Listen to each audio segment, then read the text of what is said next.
गडचिरोलीमधील जपतलाई या वसतिगृहामध्ये 6 विद्यार्थिनींना सर्पदंश झालाय, त्यातल्या 3 मृत्युमुखी पडल्यात, 1 व्हेंटिलेटरवर आहे.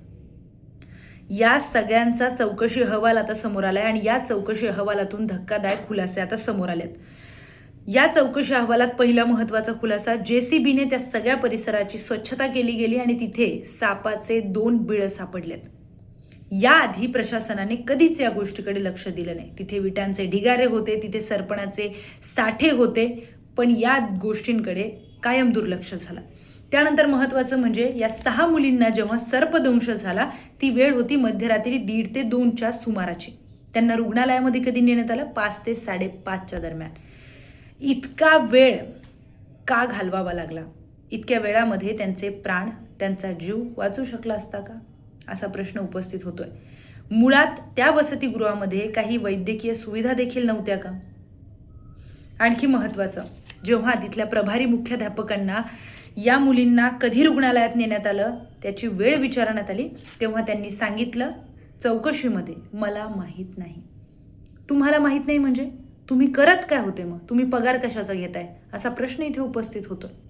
त्यानंतर आणखी महत्त्वाचं म्हणजे ज्या 3 मुली, त्या 3 विद्यार्थिनी मृत्युमुखी पडल्यात, त्यातली एक विद्यार्थिनी सुष्मिता सरोज मंडल ही आदिवासी जमातीमध्ये येत नाही.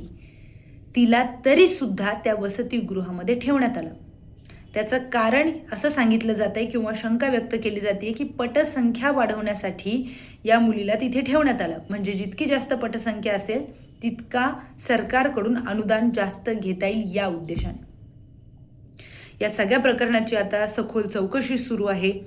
या वसतिगृहाचा परवाना सुद्धा रद्द करण्यात आलेला आहे. पण विचार करा, आज या 3 मुली मृत्युमुखी पडल्या नसत्या आणि त्या 3 मुली रुग्णालयात नसत्या तर खरंच हा प्रकार बाहेर आला असता?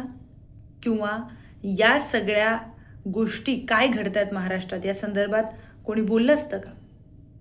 म्हणजे त्या 3 मुलींना आपला जीव द्यावा लागला आणि तेव्हा हे सगळं प्रकरण समोर आलं. अतिशय गंभीर विचार करायला लावणारं हे प्रकरण.